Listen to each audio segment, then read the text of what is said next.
Hello बच्चों, आपका स्वागत है आपके अपने चैनल सरस्वती क्लासेस में। और आज की इस वीडियो में मैं आपको कराऊंगा चैप्टर 3 क्लास 10th का pair of linear equation in two variables का एक्सरसाइज 3.5। इस एक्सरसाइज में हमने इंट्रोडक्शन में पढ़ा था कि इस एक्सरसाइज में क्या पढ़ने वाले हैं हम, क्रॉस मल्टीप्लिकेशन। तो और इस वीडियो में आप मेरे साथ अंत तक बने रहना। आई होप सबके डाउट्स क्लियर हो जाएंगे कि क्रॉस मल्टीप्लिकेशन में किस तरीके के क्वेश्चंस आते हैं। और एक चीज़ नई इसमें ऐड हुई है। ऐड मतलब क्या, हम पहले ही पढ़ चुके हैं 3.2 में, वही चीज़ इसमें और एक्स्ट्रा क्वेश्चंस पूछ लिए हैं, तो वो भी हम क्वेश्चन यहाँ पे करेंगे। तो चलिए शुरू करते हैं अपनी क्लास। यानी पहला क्वेश्चन आपका ये कहता है, पहले आप इक्वेशन देखो कि इक्वेशन में चेक करो कि वो हमारी यूनिक सॉल्यूशन है, नो सॉल्यूशन है या इनफाइनाइट मेनी सॉल्यूशन है। अगर वो यूनिक सॉल्यूशन हुई तब तो आपको सॉल्व करना है, अगर वो यूनिक सॉल्यूशन नहीं आप इसको उसे सॉल्व नहीं करना। तो आप चेक करें तो एक्सरसाइज में अगर देखें तो a1 अपॉन में a2 अगर आप देखते हो तो आता है 1/3। अगर b1 अपॉन में b2 देखते हो तो आएगा -3 अपॉन -9 यानी 1/3। और c1 अपॉन c2 अगर देखते हो तो आ जाता है -3 अपॉन -2 यानी 3/2। अगर आप चेक करो तो a1 अपॉन में a2 equal to b1 upon में b2 not equal to c1 upon c2। और ये जो कंडीशन है ये हमारी कंडीशन बनती है हमारे किसकी, नो सॉल्यूशन की। तो अब ये नो सॉल्यूशन है तो इसको सॉल्यूशन तो कुछ आने वाला नहीं है, तो हम इसमें मल्टीप्लिकेशन मेथड नहीं लगाएंगे। ठीक है, चलिए इसकी सेकेंड इक्वेशन देखते हैं। तो जो हमारे पास सेकेंड इक्वेशन है ये हमारी पहली इक्वेशन थी। सेकेंड इक्वेशन है 2x plus y is equal to 5 and 3x plus 2y is equal to 8। जैसा कि आप पहले ही आपको पता है क्या कि मैंने आपको बोला था कि जब भी इक्वल टू के उस साइड में हो आपको वैल्यू क्या लेनी है, आपको वैल्यू नेगेटिव लेनी है। ठीक है, तो चेक करते हैं। चलिए यहीं लिख देता हूं मैं। अगर मैं इसका a1 अपॉन में a2 की वैल्यू देखता हूं तो a1 अपॉन a2 देखो 2/3 कितना हो जाएगा, 2/3। अगर मैं b अपॉन b2 की वैल्यू देखता हूं तो आएगा 1/2। आगे देखने की जरूरत नहीं है, क्यों? क्योंकि आपके पास यहीं से मिल गया कि a1 अपॉन में a2 not equal to b1 upon में b2। जब इक्वल टू आ गया मतलब क्या है, ये इन दोनों का सॉल्यूशन कैसा होगा, यूनिक सॉल्यूशन होगा। और जिस इक्वेशन का सॉल्यूशन यूनिक होगा हमें उसे क्या करना है, क्रॉस मल्टीप्लिकेशन से सॉल्व करना है। चलिए तो क्रॉस मल्टीप्लिकेशन में क्या करते हैं, क्रॉस मल्टीप्लिकेशन में हम लिखते हैं x, ठीक है, और लिखते हैं y, फिर लिखते हैं 1। उसके इस साइड में लिखते हैं b1 b2 c1 c2 a1 a2 और b1 b2। जिस बच्चे ने हमारे इस वीडियो का इंट्रोडक्शन नहीं देखा है तो आप इंट्रोडक्शन में जाके देखोगे, आपको ये समझ में आ जाएगा कि मैं ये किस तरीके से लिखता हूँ। ठीक है, चलिए उसके बाद हमें क्रॉस मल्टीप्लिकेशन करनी है सबकी। अब इसकी जगह वैल्यू रख दो, a1 की वैल्यू देखो, आप चाहो तो पहले ही लिख सकते हो उनकी वैल्यू, है ना, आप पहले चाहो तो लिख लो, अदरवाइज डायरेक्ट वैल्यू पुट कर दो। क्या, x यहाँ b1 देखो, b1 कितना होगा, मैं इनकी वैल्यूज लिख देता हूँ, यहाँ लिख देता हूँ इसकी वैल्यू। ठीक है, अगर आप देखो तो a1 is equal to a2 is equal to b1 b2 c1 c2। अगर a1 a2 देखें तो क्या जाएगा 2 और ये जाएगा 3, b1 की वैल्यू 1 और ये 2, c1 की वैल्यू -5 और -8 क्योंकि वो इक्वल टू के उस डायरेक्शन में है। तो यहाँ से b1 की वैल्यू देखो कितनी है, 1 और 2, यहाँ पर क्या आएगा c1 c2 तो -5 और -8, उसके बाद y आएगा, उसके बाद में a1 a2 तो आ जाएगा 2/3 और ये 1 आ जाएगा यहाँ पर, फिर आ जाएगा b और इसकी वैल्यू तो 1 और 2। क्या करना है आपको, क्रॉस मल्टीप्लाई करना है, कोई चेंज नहीं चाहिए हमें। ठीक है, उसके बाद x और उसके नीचे इक्वल टू y और उसके नीचे इक्वल टू 1 और उसके नीचे। अगर आप ध्यान दो तो दिस इंटू दिस क्या होगा, -8 और माइनस इसका साइन आता ही है साथ में। ठीक है, उसके बाद क्या है, दिस इंटू दिस यानी -10। उसके बाद यहाँ देखो माइनस का 15 माइनस का 16, उसके बाद में 4 माइनस का 3, तो यहाँ क्या आ जाएगा x अपॉन में -8 plus 10 equal to y upon में -15 प्लस में 16 इज इक्वल टू 1 अपॉन में 1। अगर ध्यान दो तो ये कितना आ जाएगा, x upon 2 is equal to y upon में 1 इज इक्वल टू 1 अपॉन 1। ठीक है, जब आपकी ये पूरी क्वांटिटी तीनों के इक्वल, दोनों के इक्वल है, तो ये भी क्वांटिटी बाकी दोनों के इक्वल है। अब हमें चाहिए एक्स की वैल्यू, तो एक बार आप इन दोनों को ले लो और एक बार आप इन दोनों को ले लो, तो थोड़ा सा जगह चाहिए मुझे। x by 2 is equal to क्या हो गया 1/1, तो x की वैल्यू कितनी आ गई 2, और वहीं पर हमारे पास y अपॉन में 1 इज इक्वल टू 1/1, तो y की वैल्यू कितनी आ गई 1। ये आपके सॉल्यूशन है, ठीक है, बहुत इजी था। चलिए नेक्स्ट क्वेश्चन करते हैं, जो ये हमारे बाकी दोनों क्वेश्चंस हैं, ठीक है, इसके लिए भी हम देख लेते हैं एक बार कि ये यूनिक सॉल्यूशन है नहीं है, और फिर हम इसके सॉल्यूशन कर लेंगे। सबसे पहले हम बात करते हैं थर्ड क्वेश्चन की। तो थर्ड क्वेश्चन में अगर हम a1 अपॉन में a2 की वैल्यू देखते हैं तो कितना आता है 3/6 यानी 1/2 आ गया।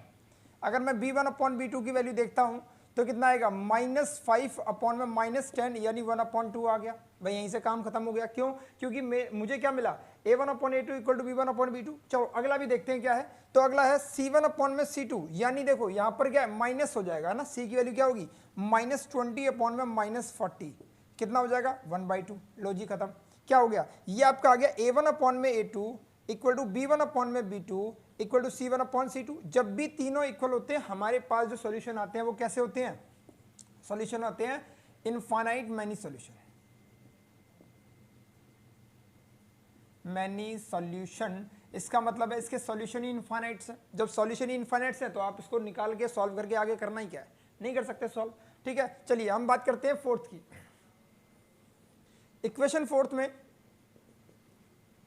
हमें दिया है, अगर मैं डायरेक्ट लिखना चाहूं तो इसमें क्या होगा a1 अपॉन में a2 वैल्यू देखो 1/3, बिल्कुल ठीक। b1 अपॉन b2 की वैल्यू देखें तो कितना आएगा -3 अपॉन में -3 यानी 1, तो नॉट इक्वल टू वैसे दिख गए, हमें आगे करने की जरूरत नहीं है। यानी a1 अपॉन में a2 equal to not equal to b1 upon b2, यानी ये इक्वेशंस कैसी हैं, इसका सॉल्यूशन कैसा होगा यूनिक सॉल्यूशन। और जब आपके पास सॉल्यूशन कैसा हो, यूनिक सॉल्यूशन हो, उसके बाद हम क्या अप्लाई करेंगे, हम अप्लाई करेंगे क्रॉस मल्टीप्लिकेशन मेथड, ठीक है। तो चलिए यहीं पर लिख देता हूं, मैं इस साइड लिख देता हूं आपके लिए a1 और a2 की वैल्यू।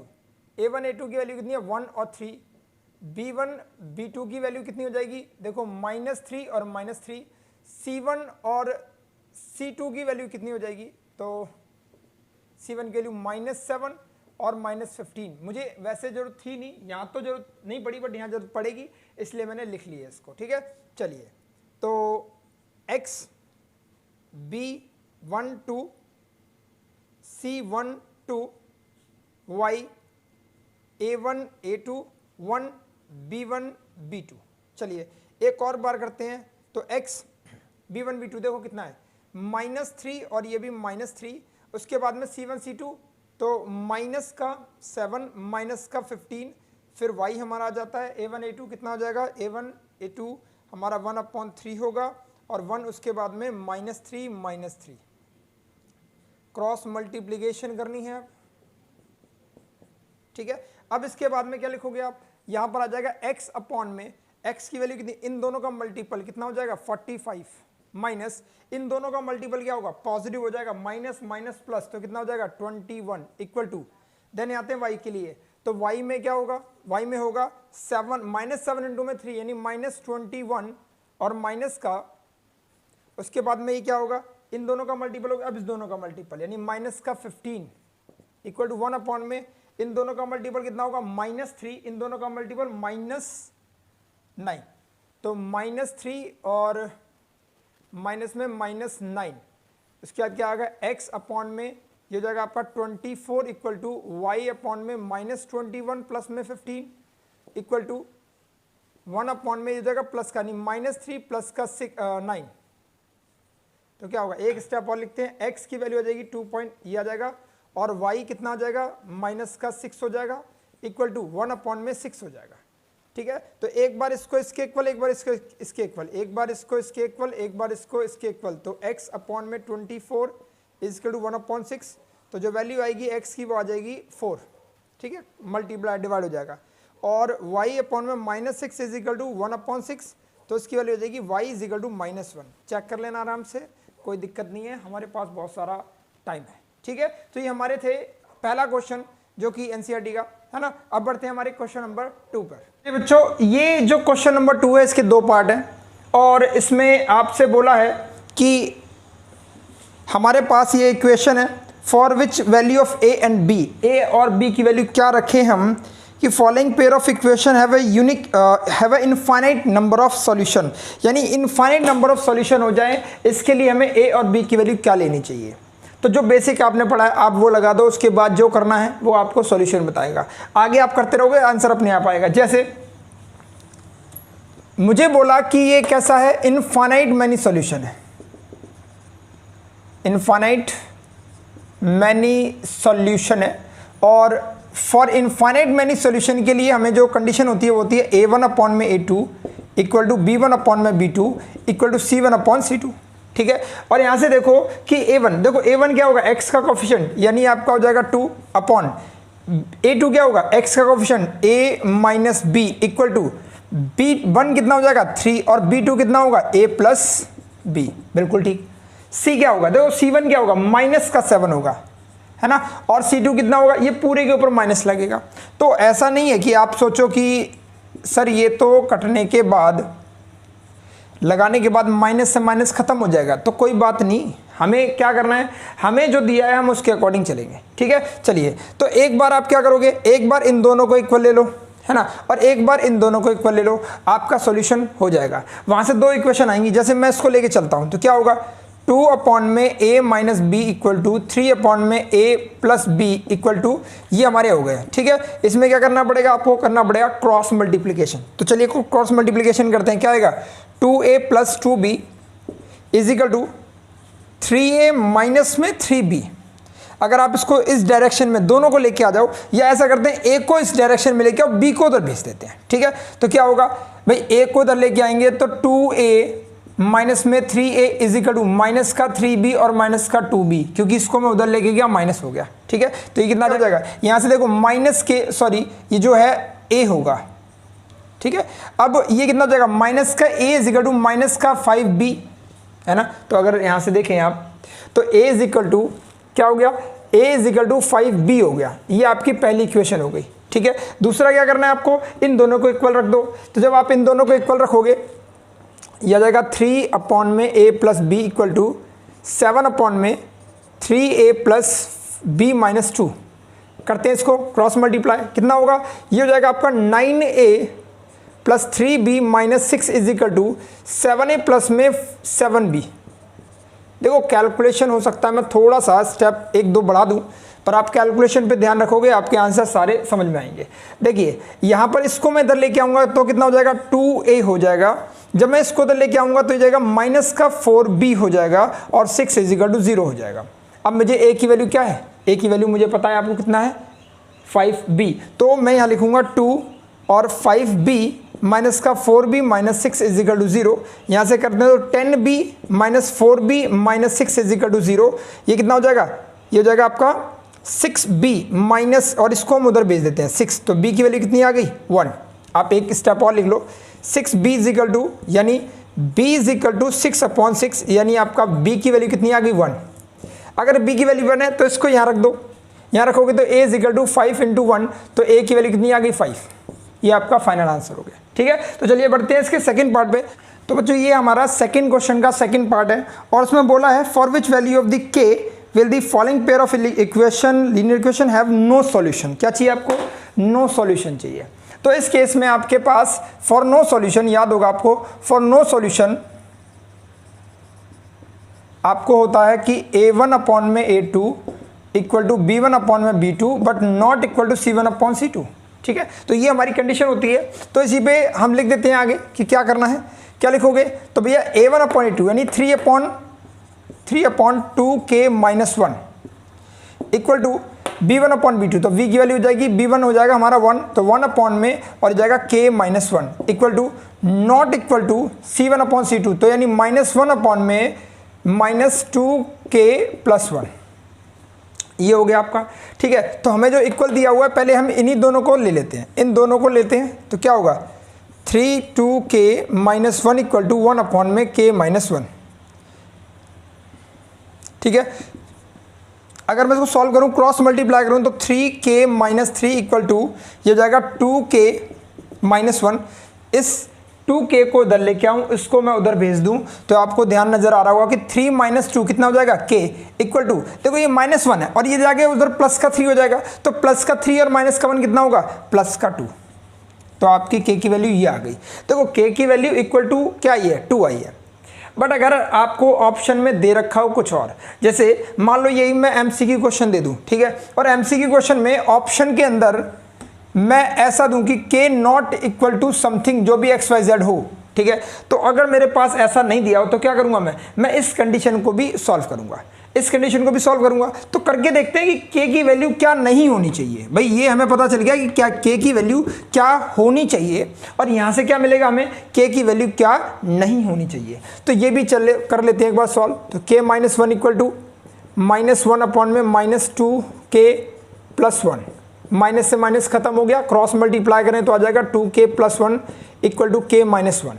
यहाँ देखो इसको उधर लेके आते हैं, इसको उधर भेज देते हैं, तो 2k minus k equal to -1 minus 1 कितना हो जाएगा, k is equal to minus, यानी ये नॉट इक्वल टू था, तो आप जो है नॉट इक्वल टू लेके चलोगे, नॉट इक्वल टू यानी k नॉट इक्वल टू -2, यानी k की वैल्यू -2 ना हो, है ना, तो क्या होगा, ये आपका नो सॉल्यूशन हो जाएगा। अगर k की वैल्यू -2 ना हो, अगर ये हो गया ना तो ये नो सॉल्यूशन नहीं होगा। तो आपकी k की वैल्यू 2 आ जाएंगी, आपकी 2 की वैल्यू क्या, मतलब वैल्यू तो एक ही है ना, या तो आप इसको अप्लाई कर लो या इसको अप्लाई कर लो, ठीक है। तो k की वैल्यू अगर 2 होगी तो आपका ये नो सॉल्यूशन होगा, और इसके लिए भी वैलिड होगा कि k -2 नहीं होना चाहिए बस, ठीक है, बाकी आप 2 रख सकते हो। तो ये आपका था सेकंड क्वेश्चन। चलिए बढ़ते हैं हमारे थर्ड क्वेश्चन, जो कि है आपका वर्ड प्रॉब्लम्स, ठीक है। देखते हैं वीडियो कितनी लंबी बन गई, 24, ओके। क्वेश्चन नंबर थर्ड हमारा एनसीईआरटी का है, कहता है solve the following pair of linear equation by the substitution method and cross multiplication method. यानी आपको इक्वेशन दे रखी है 8x प्लस में 5y is equal to 9 and 3x plus में 2y इज इक्वल टू 4। देखो ये इक्वेशन आपको सब्स्टिट्यूशन से भी सॉल्व करनी है और क्रॉस मल्टीप्लिकेशन से भी सॉल्व करनी है। मैं आपको अच्छे से समझा चुका हूँ कि सब्स्टिट्यूशन कैसे होगा, एलिमिनेशन कैसा होगा और क्रॉस मल्टीप्लिकेशन सॉल्व कैसे करते हैं, ठीक है। तो मेरा काम अब जो बचा वो आपका ये होमवर्क, ये तो आप करोगे, और जो थर्ड क्वेश्चन है, फोर्थ क्वेश्चन है, उसमें वर्ड प्रॉब्लम है। मैं उन सब वर्ड प्रॉब्लम्स की आपको इक्वेशन बनानी सिखाऊंगा और आप उसका सॉल्यूशन खुद निकालोगे। वो आपकी मर्जी है कि आप क्रॉस मल्टीप्लिकेशन का यूज़ करते हो या आप अदर मेथड्स का यूज़ करते हो, क्योंकि पेपर में आपसे मेनली ऐसा नहीं होता कि हमेशा आपको मेंशन कर दे कि पर्टिकुलर इस मेथड से करना है। जब भी आपका वर्ड प्रॉब्लम का क्वेश्चन आएगा, आपको अपनी मर्जी है, आप जिस मेथड से उसको सॉल्व कर सकते हैं, ठीक है। तो ये क्वेश्चन आप खुद करोगे, है ना। मैं क्वेश्चन फोर्थ पे बढ़ता हूँ, जो कि हमारा है वर्ड प्रॉब्लम वाला क्वेश्चन।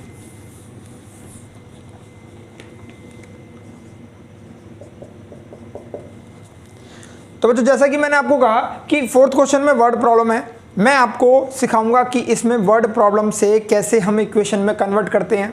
और जैसे ही आपकी इक्वेशन बन गई उसके बाद तो काम खत्म, मेरा भी काम खत्म।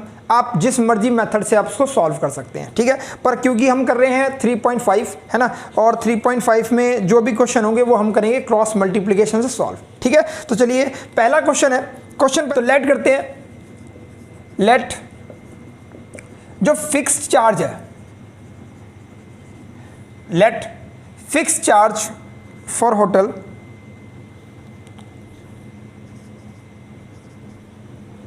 For hostel be x. भाई एक्स हमारा फिक्स चार्ज हो गया, ठीक है। और फूड का चार्ज मान लेते हैं, जो charge for food be y rupees, ठीक है। ये एक्स रुपीज़ हो गया, ये वाई रुपीज़ हो गया। देखो लेट करने वाली बात है, तो आप ये अपनी तरफ से एक्स वाई मैंने लिया, आप ए बी ले सकते हो, जैसी आपकी इच्छा वैसे ले लो, ठीक है। अब ध्यान समझना, अगर एक बच्चे की बात कर रहा हूँ मैं, केस 1 की बात कर रहा हूँ, या केस में ए की बात कर रहा हूँ। ए बंदा जो रहा है वो 20 दिन रहा, 20 डेज वो रहा, ठीक है।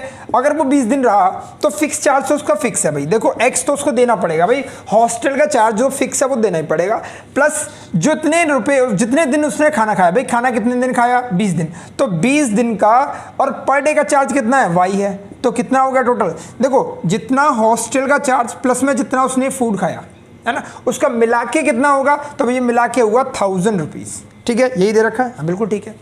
अब दूसरा क्या है कि वो 20 डेज रहा, 26 डेज रहा, 26 डेज उसने फूड को खाया, ठीक है। तो 26 डे के हिसाब से क्या होगा भाई, 26 है, इसका मतलब है चार्ज हॉस्टल का सेम रहेगा, ठीक है। तो यहाँ पर ये नहीं लिखना है आपको, ये क्या लिखना है, अकॉर्डिंग टू क्वेश्चन।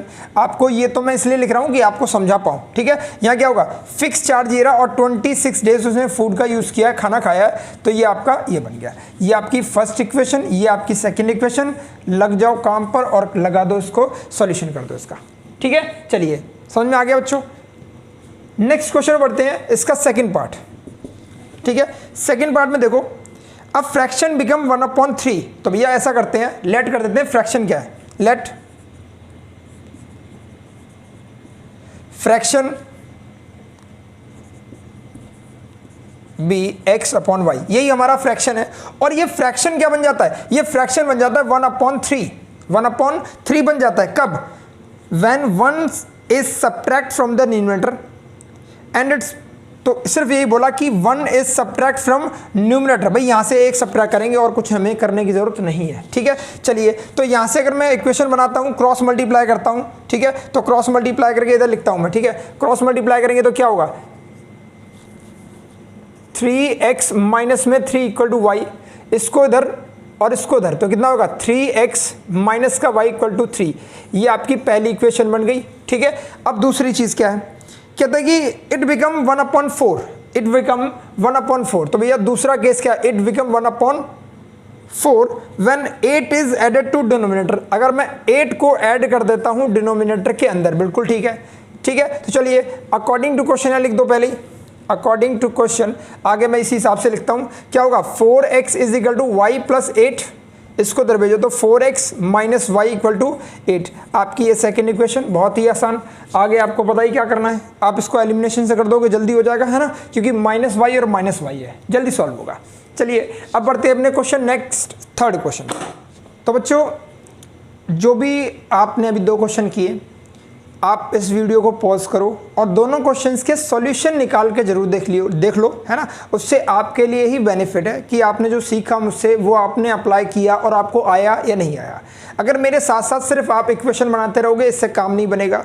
इक्वेशन बनाना जरूर ये है कि बहुत इंपॉर्टेंट है, कि इक्वेशन बनना बहुत इंपॉर्टेंट है कि आपको इक्वेशन बनानी आ गई, बट उसके साथ साथ आपको सॉल्व करने भी आने चाहिए, ठीक है। आप कई बच्चे क्या करते हैं, वो देखते हैं कि मेरे को सब्स्टिट्यूशन भी आता है, एलिमिनेशन भी आता है, क्रॉस मल्टीप्लिकेशन भी आता है, सब कुछ आता है, ठीक है, और इक्वेशन बना के छोड़ देते हैं।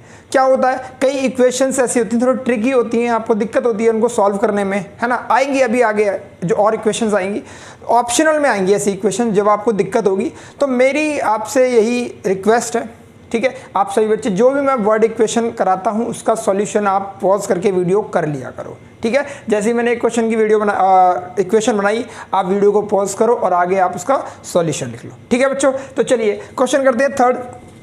और थर्ड क्वेश्चन में बोला है, मैं आपको इक्वेशन बनाऊंगा रफ, अब लेट करना, आप अपने हिसाब से लेट कर लेना, मैं आपको इक्वेशन बनाना सिखा रहा हूँ।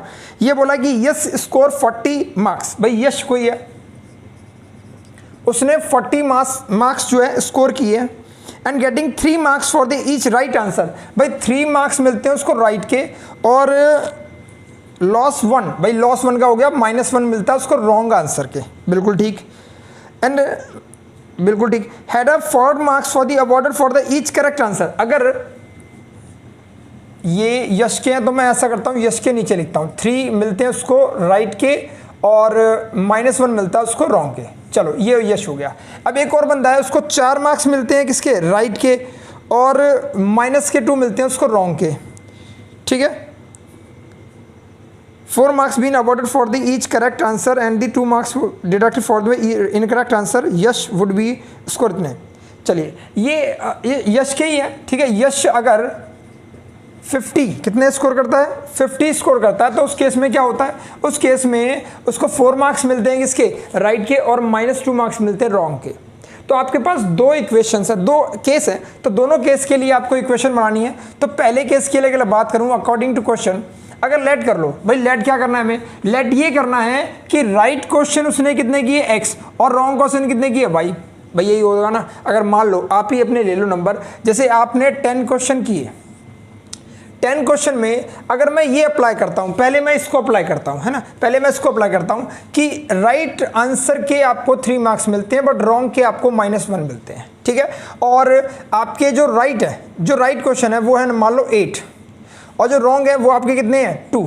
तो आपके जो मार्क्स होंगे वो क्या होंगे, number of right question into में नंबर कितने मिलते हैं राइट पे वो 3 है ना, और नंबर रॉन्ग पे कितने हैं 2 और कितने रॉन्ग पे मिलते हैं -1। तो आपके हो जाएंगे -2 और ये हो जाएंगे 24। तो टोटल मार्क्स आपके कितने होंगे, टोटल मार्क्स होंगे इन दोनों का सम, यानी 24 प्लस में -2 यानी आपके 22 मार्क्स आए, है ना। इस तरीके से कैलकुलेट करेंगे। उसी तरीके से यहाँ पर क्या आएगा कि आपको ये नहीं पता कि रॉन्ग कितने, राइट कितने हैं और रॉन्ग कितने हैं, तो इन्हीं को लेट करना है ना। लेट कर लो कि भाई राइट क्वेश्चंस कितने हैं, भाई x है, और रॉन्ग कितने हैं, y है। तो अकॉर्डिंग टू क्वेश्चन अगर मैं उसकी बात करता हूँ तो नंबर ऑफ क्वेश्चन इनटू में मार्क्स कितने मिलते हैं उस पर, तो ये जाएगा 3x, ये आ जाएंगे उसके सही मार्क्स कितने मिले हैं, मतलब एक्चुअल में कितने राइट आंसर जो किए थे उसके मार्क्स कितने आए। देखो यहाँ पर क्या किया मैंने 8 × 3, तो 8 × 3 क्या भाई, number of questions, number of right question x लिया ना मैंने, तो x इनटू में 3, यही तो काम करा मैंने वहाँ पर, है ना। तो ये हो जाएगा आपके, ये नंबर आ गए। अब ये क्या करना पड़ेगा, माइनस करना पड़ेगा, ये प्लस नहीं करना पड़ेगा, क्या करना पड़ेगा माइनस, क्यों, क्योंकि वो रॉन्ग है। तो -1y इज इक्वल टू, जब इन दोनों में से जितने हमें सही के मिले हैं और जितने हमें गलत कम हो गए हैं उन सब का मिला के आपका आंसर कितना आएगा, आपका आंसर आएगा 40। ठीक है, दोबारा समझते हैं। मैंने क्या बोला कि भाई आपने राइट आंसर के 3 मार्क्स मिलेंगे और आपके कितने राइट क्वेश्चंस हैं, x राइट क्वेश्चंस हैं। तो नंबर ऑफ क्वेश्चन इनटू में marks is equal to total marks आ गए ना आपके कि कितने नंबर आपको मिले हैं, किसमें, राइट आंसर के। उसके बाद में आपके रॉन्ग के कितने मिलते हैं, -1, और आपके रॉन्ग क्वेश्चन हुए कितने हैं, y आपके रॉन्ग क्वेश्चन हो गए। तो रॉन्ग क्वेश्चन की वजह से नेगेटिव जाएंगे मार्क्स, और नेगेटिव कितने हो गए, -1 इनटू में y। तो नेगेटिव का मतलब क्या है, जो रियल नंबर आए थे आपके राइट के बाद जो नंबर आए थे उसमें से माइनस करोगे जितने भी रॉन्ग है, और वो जो ओवरऑल आएगा वो आपके 40 है। ठीक है, हमेशा ऐसा होता है कि मार्क्स हमेशा ऐसे कैलकुलेट होते हैं। मान लो मैं एक ऐसे ही ले लेता हूं आपके प्रैक्टिकली ऐसे समझाने के लिए। मान लो 5 क्वेश्चन आपने किए, 5 क्वेश्चन में से 4 क्वेश्चन आपने क्या कर दिए, आपने राइट किए, और एक क्वेश्चन आपने कैसा कर दिया, रॉन्ग कर दिया। ठीक है, और हमें पता है कि राइट के हमें दिए हैं 3 मार्क्स और रॉन्ग के दिए हैं -1 मार्क्स। तो कितने मार्क्स हुए भाई, ये देखो 4 इनटू में 3 यानी 12 मार्क्स तो आपके आ गए। अब रॉन्ग कितने हुए, 1 हुआ है, तो -1 इनटू में 1 यानी -1 आपके रॉन्ग हो गए। तो जो एक्चुअल आपका मल्टीप्लिकेशन यानी सॉल्व जो होकर के आएगा आपका आंसर वो आएगा 11 मार्क्स। तो आपके जो मार्क्स आएंगे वो कितने आएंगे, 11 मार्क्स आपके काउंट होंगे। ठीक है बच्चों, तो इसी के साथ आप आगे बढ़ते हैं। तो एक इक्वेशन आपकी बन गई। अब यहाँ पर थोड़ा, ये आपकी पहली इक्वेशन है, अब यहाँ पर क्या हुआ, यहाँ पर थोड़ा चेंज कर दिया, क्या कि राइट के मिलेंगे आपको 4 मार्क्स, तो 4x और माइनस हो जाएगा आपके 2y, और अब मार्क्स कितना है, अब आपके 50 आए हैं, तो ये आपकी सेकेंड इक्वेशन हो जाएगी बच्चों। ठीक है, तो ये बन गए आपके। चलिए अब आगे बढ़ते हैं। तो बच्चों अगला जो क्वेश्चन है वो आपका इंपॉर्टेंट भी है और बहुत ज़रूरी भी है। ठीक है, इस तरीके का क्वेश्चन कई तरीके से बनता है। मेरे असाइनमेंट में कई सारे क्वेश्चन हैं आपके लिए इसी तरीके के। पहले हम इस क्वेश्चन को करते हैं और बाकी आप असाइनमेंट में क्वेश्चन कर ही लोगे। ठीक है, क्वेश्चन है प्लेस A एंड B, एक place A and place B, ये A है और ये B है, एक दूसरे से 100 ही है ना, हाँ 100 किलोमीटर के डिस्टेंस पर है। अब जरा क्वेश्चन सुन लेते हैं, उसके बाद हम इसकी इक्वेशन बनाएंगे। कहते हैं कि एक हाईवे है, place A and B are 100 kilometre apart on the highway and one car start from A। एक कार स्टार्ट होती है A से, बिल्कुल ठीक है, ये A पॉइंट है, and another car start from B in a same time, बिल्कुल एट अ सेम टाइम पे स्टार्ट होते हैं। ठीक है, if the car travel in the same direction at different speed, भाई डिफरेंट स्पीड में सेम डायरेक्शन है। मान लो ये कार इधर जाती है और ये B वाली कार भी इधर जाती है सेम डायरेक्शन में, तो कहना चाह रहे हैं, और डिफरेंट स्पीड है, मतलब स्पीड सेम नहीं है, डिफरेंट है।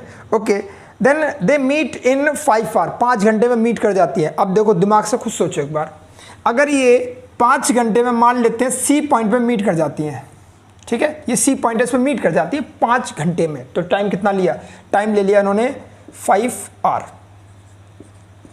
अब एक बात बताओ मुझे, ये मीट कर गई, इसका मतलब क्या हुआ, ए वाला जो कार है वो फास्ट है बी से, तभी मीट करी। या कभी ऐसा होता है कि पीछे वाले की स्पीड कम हो और वो आपको ओवरटेक कर जाए, कभी नहीं हो सकता। ये जब भी होगा जब आपके पीछे वाले की स्पीड ज़्यादा होगी, तभी वो आपके पास भी आ पाएगा और आपको ओवरटेक भी कर पाएगा। तो इसलिए इसकी स्पीड को मैं अगर मान लो x किलोमीटर पर आवर लेके चलता हूँ, तो इसकी स्पीड को मैं y किलोमीटर पर आवर लेके चलता हूँ, तो इस केस में x जो है वो ग्रेटर देन y होगा। ये आपको लिख के मेंशन करना पड़ेगा, ठीक है। डिफरेंट स्पीड तो है ही, साथ में क्या होगा, ये होगा आपका। अब देखो डिस्टेंस जो है फॉर ए, मैं ए के लिए बात कर रहा हूं, फॉर ए डिस्टेंस कितना चला, तो भैया डिस्टेंस जो है वो चला ए सी, है ना। और अगर मैं कार बी के लिए बात करूं, फॉर कार बी, यहां पर क्या है, कार ए कार बी, तो इसने डिस्टेंस कितना चला, कितना चला भाई, बी सी चला, है ना। और टाइम कितना लिया, देखो टाइम यहां पर 5 आवर लिए। देखो ये यहाँ से यहाँ पहुँचने में भी उसने कितना टाइम लिया, 5 आवर, और उसी टाइम में ये यहाँ से यहाँ पहुँचा 5 आवर में, तो टाइम दोनों का सेम है, टाइम हमने लिख दिया 5 आवर। अब देखिए डिस्टेंस जो चला AC, डिस्टेंस क्या होता है, डिस्टेंस होता है स्पीड इनटू में टाइम, स्पीड इनटू में टाइम। तो डिस्टेंस क्या है, AC है, और ये डिस्टेंस कितना है, देखो डिस्टेंस आपका AC हो गया, तो स्पीड कितनी है x, और टाइम कितना लिया y 5, तो कितना हो जाएगा 5x। ध्यान से देखो डिस्टेंस आपका AC है, ठीक है, मुझे नहीं पता कितना ट्रैवल किया, मैंने आपको AC लिख दिया, तो AC आप लिख लो। अच्छा डिस्टेंस का मतलब होता है स्पीड इनटू में टाइम, स्पीड इनटू में टाइम, स्पीड कितनी है x ली हुई है हमने, और टाइम कितना लिया 5 आवर लिया, तो A से C तक पहुंचने में तो कितना हो जाएगा, AC की वैल्यू कितनी आ जाएगी 5x, ठीक है। यहाँ पर भी क्या होगा, यहाँ पर भी आपकी जो डिस्टेंस है स्पीड इनटू में टाइम, और यहाँ पे डिस्टेंस कितना हो जाएगा BC, और यहाँ पे स्पीड कितनी है y और इनटू में 5, तो यानी 5y, ठीक है। चलिए अब देखिए अकॉर्डिंग टू क्वेश्चन अगर मैं बात करता हूँ, अकॉर्डिंग टू क्वेश्चन अगर आप देखो तो AC जो है माइनस में BC कर दूं तो आपको AB मिलेगा या नहीं मिलेगा, ये आप ये चेक करो पहले, ठीक है। अगर मैं AC में से, इस AC में से BC को माइनस कर दूं तो आपको AB मिलेगा, यानी 100 मिल जाएगा। AC की वैल्यू कितनी है, देखो 5x माइनस में 5y is equal to 100, 5 common लो और नीचे भेज दो,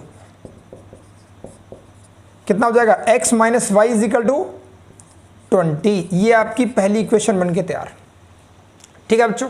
चलिए अब हम बात करते हैं, इसने बोला दूसरा केस क्या बोला कि they meet 5 hour, okay, if they travel toward each other, अगर वो एक दूसरे की तरफ ट्रेवल करते हैं, ठीक है, अपोजिट डायरेक्शन में ट्रेवल करते हैं, दे मीट इन 1 आवर, कितनी देर में मीट करते हैं 1 आवर में, and what are the speed of the car, है ना 2 कार, तो स्पीड तो हमने ऐड कर ली है, यही निकालना है। चलिए तो अगर सेकंड केस में हमारे पास, ये हमारा केस 1 था, ये हमारा क्या था केस 1, चलिए तो केस 2 की बात कर लेते हैं।